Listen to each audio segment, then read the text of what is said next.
Andhra Pradesh politics, నువ్వు ఎలా గెలుస్తావో చూస్తాను అనేవాళ్ళు ఎక్కువ.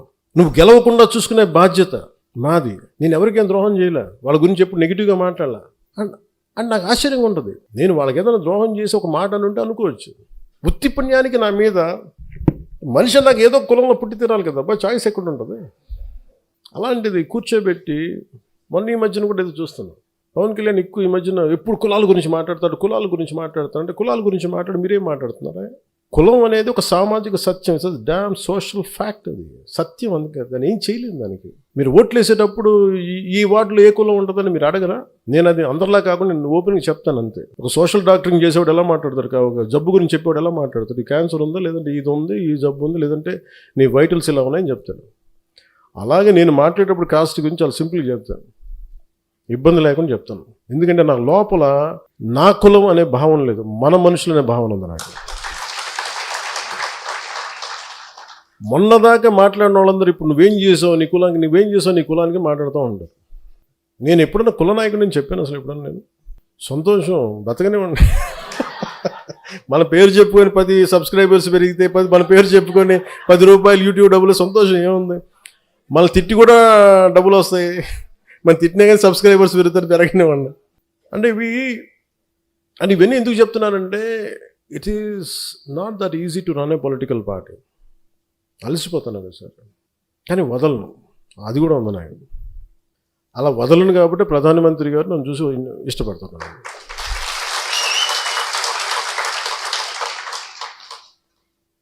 ఒక ఆడబిడ్డ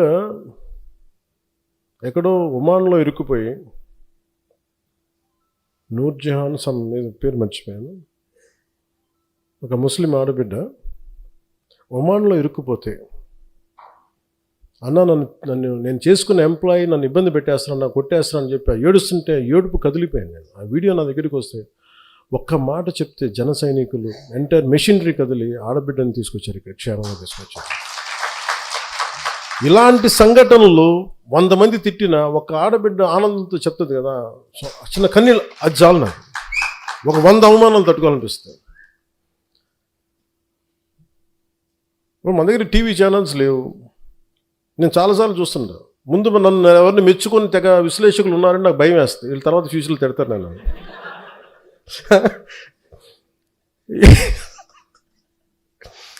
సార్ మీ గురించి చాలా మంచి వీడియో చేశారు సార్, అక్కర్లేదు నేను చూడండి అంటే నా భయం, ఎందుకంటే వీడు తర్వాత తిడతాడు అన్నాడు. అంటే అది ఏమైపోయిందంటే మైండ్ అంత ఒక బ్రూటల్ ఫ్యాక్ట్కి యాక్సెప్టెన్స్ వచ్చేస్తుంది. ఈ మధ్యన మా విశ్లేషకులు, మన పేరు మర్చిపోయానండి, ఎవరు ఏమో 2-3 పేరు, ఆయన ఏమంటారు, నేను వెళ్ళలేదు చదువు, ఆయన కూడా తిట్టారండి కొద్దిగా. ఏమన్నారు?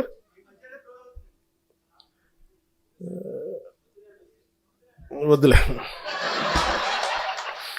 లోపల నుంచి నాకు కూడా చాలా ఉంటాయి. బండ్ల గణేష్లు నేను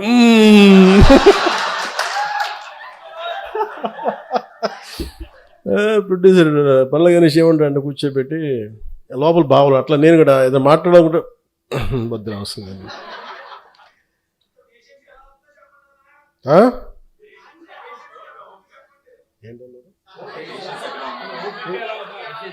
ఇంత పేషెంట్గా ఎలా ఉన్నానంటారా? గత్యంతరం లేక.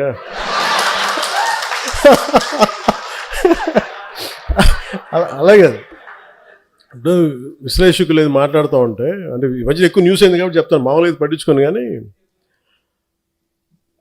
నేను ఎందుకు మాట్లాడుతాను, ఎవరన్నా సరే, అమిత్ షా గారు ఎలాంటి వ్యక్తి? దిగ్విజయంగా 3 సార్లు భారతీయ జనతా పార్టీని దాదాపు అన్ని రాష్ట్రాల్లో బోనీ లేని చోట ఖాతాలు తెరిపించి, తమిళనాడు లాంటి చోట ఒక్కొక్క వెళ్ళలేని రాష్ట్రాలని కొట్టి చూపించి, కేరళ లాంటి చోట toughest home minister after Shri Sardar Vallabhbhai Patel, Shri Amit Shah was toughest one. But నిజంగా ఆయన నేను చాలా దగ్గరగా చూశాను. నేను ఆయనకి నేనేదో చెప్పానంట, ఆయన నన్ను తిట్టారంట. ఇది వీరు విన్నారంట. వీరికన్నా మనోహర్ గారికి తెలిసిన వ్యక్తి మనోహర్ గారు చెప్పి ఆయన చెప్పారంటే వీరు విన్నారంట. నాకు ఏమనిపిస్తుంటే, రోడ్డు మీద వెళ్ళేవాళ్ళు ఎవరో మాట్లాడితే వేరు, ఒక క్రెడిబిలిటీ ఉన్న విశ్లేషకులు ఇలా మాట్లాడితే తప్పదు. ఇప్పుడు నా గురించి కూడా మాట్లాడినాక నన్ను ఎన్నిసార్లు క్యారెక్టర్ అసాసినేట్ చేశారు, ఎన్నిసార్లు నన్ను తిట్టారు అన్నారు, తిమ్మారన్నారు, అవన్నీ పట్టించుకోవాలి. కానీ అమిత్ షా గారి పేరు వినిపిస్తే మటుకు నాకు తప్పు అనిపించింది, అది నేను ఖండించాలనిపించింది. దేనికంటే ఆ స్థాయి వ్యక్తుల్ని, కశ్మీర్ని ఆర్టికల్ 317 రద్దు చేయించి అలాంటి పరిస్థితుల్ని హ్యాండిల్ చేసిన వ్యక్తి, వెస్ట్ బెంగాల్ని అసలు దేశంలో ఉంటుందా లేదా భవిష్యత్తులో ఉన్న దాంట్లో నుంచి దేశాన్ని దాన్ని బయటికి తీసుకొచ్చిన వ్యక్తి, అలాంటి వ్యక్తి గురించి తేలిగ్గా మాట్లాడేస్తే మరి స్థానికంగా ఉన్న ఆంధ్రప్రదేశ్ బీజేపీ నాయకులకి ఎంత బాధ ఉందో నాకు తెలియదు. కానీ ఎందుకంటే ఇద్దరే మాట్లాడారు, అమిత్ షా గారి గురించి మాట్లాడితే. ఇంతమంది ఎమ్మెల్యేలు ఉన్నారు, ఎంపీలు ఒక్కళ్ళు మాట్లాడాల, ఖండించలా. కనీసం ఇది నాకున్న వారికి ఉన్న గౌరవంతో నేను ఖండించాల్సి వచ్చింది. దానికి మీరు స్పందించారు బీజేపీ కంటే, దానికి చాలా అందరికీ మనస్ఫూర్తిగా నా ధన్యవాదాలు తెలియజేసుకున్నాను. వాళ్ళు అనేది ఏంటి మేజర్గా, నేనంట వైసీపీ నాయకుడి గురించి అంటే ఆయనకి జైలుకి వెళ్ళిపోవాలి, అరెస్ట్ చేయాలంటే ఆయన అంటే క్లాస్ తీసుకున్నారు అంటున్నారు. మీరు చెప్పండి, నిజంగా ఒక క్రైమ్ చేసిన వాడిని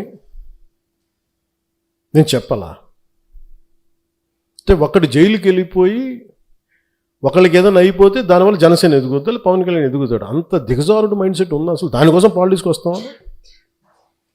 అసలు మీరు పాలిటిక్స్లో మీరు ఎంపీ ఇలాంటి వాళ్ళు ఎవరు పాలిటిక్స్లో లేనప్పుడు కదా నేను వచ్చి రోడ్డు మీదకి వచ్చి ఆ రోజున వైఎస్ రాజశేఖర రెడ్డి గారు ముఖ్యమంత్రిగా ఉన్నప్పుడు కదా నేను నా తుపాకీని సరెండర్ చేసి కదా నేను పాలిటిక్స్కి వచ్చింది. ఏం మాట్లాడతారు మీరు? ఎంత తెగింపు ఉంటే వస్తాం, ఎంత తెగించే గుణం ఉంటే వస్తాం పాలిటిక్స్కి. అలాంటి నేను కూర్చోబెట్టంట వైసీపీ నాయకుడు అంటే ఆయన జైలుకి వెళ్ళాలని చెప్పానని ఈయన ఊహించుకొని చెప్తారు. అదో పెద్ద న్యూస్ అది. మరి మీరు అందరికీ కళ్ళుకి ఏం కనిపించట్లేదండి? మీ అందరికీ సమస్యలు కనిపించట్లా? ఎంతసేపు వైసీపీ నాయకుడు జైలును ఇవేనా?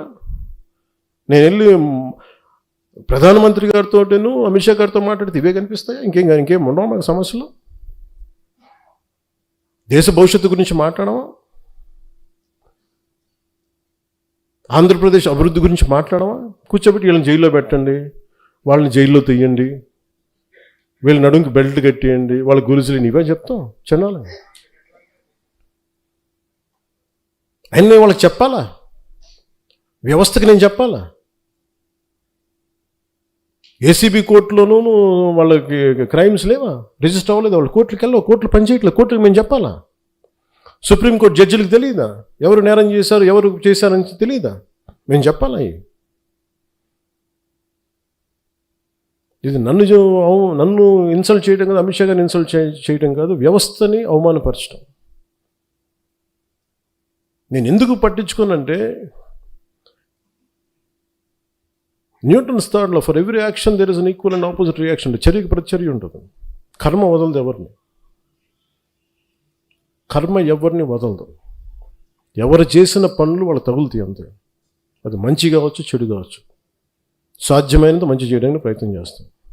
అలాంటిది నేను కూర్చోబెట్టి వాళ్ళని జైల్లో పంపించండి, వీళ్ళని జైల్లో పెట్టండి ఏంటి? ఆ సెంటిమెంట్ అంతా కూర్చోబెట్టి మీరు ఏదైనా అయిపోదామనా? దానికి నన్ను వాడుకోకండి దయచేసి. పవన్ కళ్యాణ్ అనే వ్యక్తిని మీ పెరుగుదల కోసం, మీ ఎదుగుదల కోసం పంచింగ్ బ్యాగ్ లాగా వాడుకుంది చాలు, ఇంకా ఆపేసేయండి.